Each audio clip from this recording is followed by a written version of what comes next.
अस्सलाम वालेकुम स्टूडेंट्स। जैसा कि हम प्रीवियस लेक्चर्स में अपना पढ़ रहे थे एसिलोमेट्स में, और एसिलोमेट्स में हमने फाइलम प्लेटिहेल्मिन्थेस देखा था, और उसके बाद दो फाइलम इसमें और थे जिसमें आ जाता है निमर्टिया एंड गैस्ट्रोट्रिका। तो आज हमने डिस्कस करने हैं निमर्टिया एंड गैस्ट्रोट्रिका। तो ये है क्लासिफिकेशन। अगर हम देखें, एसिलोमेट्स ट्रिप्लोब्लास्टिक हैं ये ऑर्गेनिजम्स। इसमें पहला फाइलम था प्लेटिहेल्मिन्थेस, उसके बाद निमर्टिया एंड गैस्ट्रोट्रिका। ठीक है, तो ये ट्रिप्लोब्लास्टिक होंगे, लेकिन इसमें सिलोम फॉर्मेशन नहीं है, तो ये क्या है, एसिलोमेट्स। इन तीनों फाइलम्स को इसी वजह से एक ही कैटेगरी में रखा गया है, कॉल्ड एज एसिलोमेट्स। ये फाइलम है प्लेटिहेल्मिन्थेस, निमर्टिया एंड गैस्ट्रोट्रिका। प्लेटिहेल्मिन्थेस हमने डिस्कस कर लिया। अब हम देख रहे हैं फाइलम निमर्टिया। निमर्टिया की कैरेक्टरिस्टिक्स क्या है कि ये ट्रिप्लोब्लास्टिक है, एसिलोमेट्स हैं, बायलेटरली सिमेट्रिकल और अनसेगमेंटेड वर्म्स हैं। ये तीनों फाइलम्स में यही कैरेक्टरिस्टिक्स आ जाती हैं। ये वर्म्स जो है, worms possessing a ciliated epidermis containing mucus glands. इनकी जो एपिडर्मिस है उसके ऊपर वो भी सिलिएटेड है, जिस तरह कि हमने प्लेटिहेल्मिन्थेस में टर्बुलेरिया में भी बात की थी कि उसकी एपिडर्मिस भी सिलिएटेड है और म्यूकस रिलीज करने के लिए म्यूकस ग्लैंड्स हैं। तो उसी तरह निमर्टिया में भी ये फीचर मौजूद है। इसके बाद अब इसमें जो एडवांस्ड फॉर्म है इसकी, इसमें क्या है कि कंप्लीट डाइजेस्टिव ट्रैक्ट बन चुका है विद एन एनस। जितने हमने पहले फाइलम प्लेटिहेल्मिन्थेस में बात की थी उसमें इनकम्प्लीट डाइजेस्टिव ट्रैक्ट था, माउथ फॉर्मेशन थी लेकिन एनस फॉर्मेशन नहीं थी, तो इस वजह से वो इनकम्प्लीट था। लेकिन ये है एसिलोमेट्स, लेकिन ये निमर्टिया जो है वो एडवांस्ड हो गया कि इसमें कंप्लीट डाइजेस्टिव ट्रैक्ट बन गया है। रिप्रोडक्शन प्रोटोनेफ्रीडिया के थ्रू हो रही है, और सेंट्रल नर्वस सिस्टम देखें तो इनके हेड रीजन में बनता है cerebral ganglion, longitudinal nerve cords बनती हैं एंड ट्रांसवर्स कॉमिशर्स बनते हैं। और इनका अब इसके अंदर सर्कुलेशन के लिए इनका सर्कुलेटरी सिस्टम भी देखें, फर्स्टली ओरिजिनेट हुआ है सर्कुलेटरी सिस्टम किसमें, फाइलम निमर्टिया में, और वो भी क्लोज्ड है। ओपन सर्कुलेटरी सिस्टम नहीं है, क्लोज सर्कुलेटरी सिस्टम बना है इनके अंदर। तो इस वजह से ये अपने क्लोज सर्कुलेटरी सिस्टम और कंप्लीट डाइजेस्टिव ट्रैक्ट की वजह से ये एवोल्यूशन में बहुत इनका कहने के इम्पोर्टेंट है। उसके अलावा बॉडी मस्कुलेचर ऑर्गेनाइज्ड इनटू 2 और 3 लेयर्स, और इसका जो लार्वा फॉर्मेशन है वो क्या है, पिलीडियम लार्वा। ठीक है, तो अगर हम देखा जाए तो हमने जिस तरह पोरीफिरा के लार्वा याद किया था, एम्फीब्लास्टूला लार्वा था, पेरेनकाइमूला लार्वा था। नाइडेरियम ने हमें बात की, उसमें प्लेनूला लार्वा था। और प्लेटिहेल्मिन्थेस में ज्यादातर डायरेक्ट डेवलपमेंट थी, कुछ टर्बुलेरियंस के अंदर बन रहा था मुलर्स लार्वा। और अब हम देखें एसिलोमेट्स के फाइलम निमर्टिया में है, तो यहाँ पर आपने लार्वा, इसका हेड शेप्ड होता है लार्वा, फ्री स्विमिंग पिलीडियम लार्वा।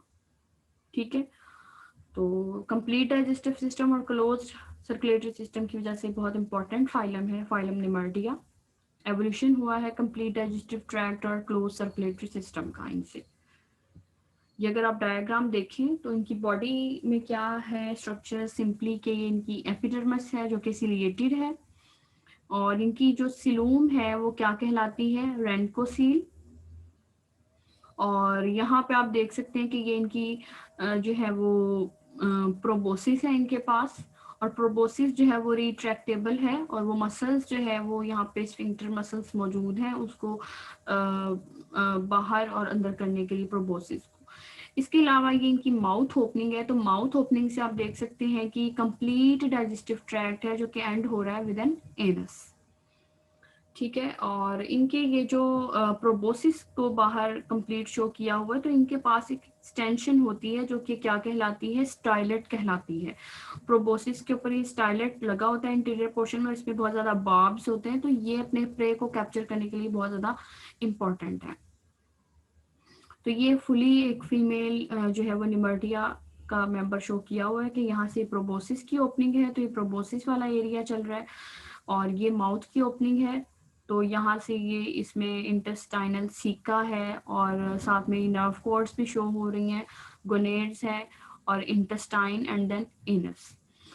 तो ये था सिंपली बस इसमें ये इसकी डायग्राम और इसके फीचर्स आपने याद रखने हैं, और इसके जो लार्वा है पिलीडियम लार्वा कहलाता है।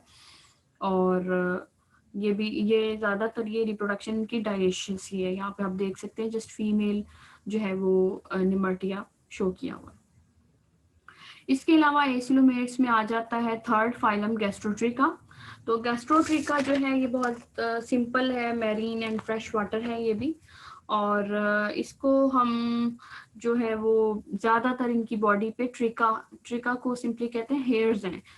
तो और गैस्ट्रो में इसमें स्टमक डेवलपमेंट भी हुई है और ये हेयर्स हैं। ज्यादातर ब्रिस्टल्स इनकी पूरी बॉडी पर होते हैं, सीलिया होते हैं। तो यहाँ पर ये देखें माउथ है, ये ब्रिस्टल्स आपको बहुत ज्यादा इसकी बॉडी पे नजर आ रहे हैं। तो उसके बाद माउथ है, फेरंक्स है और ये स्लाइवरी ग्लैंड्स शो किए हुए हैं, नर्व कॉर्ड्स भी हैं इनके अंदर और एक्सक्रीशन के लिए प्रोटोनेफ्रीडिया है। और ये इनकी ओवरीज शो की हुई है, ये ओविडक्ट है। तो यहाँ पर फर्टिलाइजेशन होगी, ये एनस है। और इनके जो पोस्टीरियर एंड है वहां पर एडहेसिव ग्लैंड्स होते हैं जो कि इनको अटैचमेंट में मदद करते हैं। और इनकी फॉक्ड टेल होती है, टेल देखिए आप, तो ये फॉक्ड है, ठीक है। तो ये इसमें इनका जो प्रोटोनेफ्रीडिया है वो इसमें एक स्पेशल यूज हो रही है टर्म। ये इनका जो प्रोटोनेफ्रीडिया है वो उसमें एक, बाकी जब हम प्रोटोनेफ्रीडिया की बात करते हैं तो उसमें हम सीलिया की बात करते थे, लेकिन गैस्ट्रोट्रिका के अंदर बनने वाला जो प्रोटोनेफ्रीडिया है उसमें सीलिया के बजाय यहाँ पर एक ही फ्लैजेलम मौजूद होता है, ठीक है। तो इस वजह से इस तरह के जिसमें फ्लैजेलम मौजूद हो हम उसको कह सकते हैं कि उन्हें सोलेनोसाइट्स भी कहते हैं। ये जो जिनके अंदर सीलिया के बजाय फ्लैजेलम मौजूद हो। और इसमें भी फर्टिलाइजेशन क्या है कि इसमें अनफर्टिलाइज्ड एग्स जो है वो दो किस्म के बनते हैं, थिन शेल्ड एग्स होते हैं या थिक शेल्ड भी होते हैं। तो लार्वा इसके अंदर नहीं बनता, डायरेक्ट इसके अंदर जो है वो डायरेक्ट डेवलपमेंट है। एसेक्सुअल रिप्रोडक्शन भी गैस्ट्रोट्रिका के अंदर देखी गई है पार्थेनोजेनेसिस के जरिए, मतलब विदाउट मेल जो है फीमेल्स बन जाती हैं। एग जो है वो डायरेक्ट डेवलपमेंट के साथ फीमेल्स में ही बन जाता है मैच्योर होकर।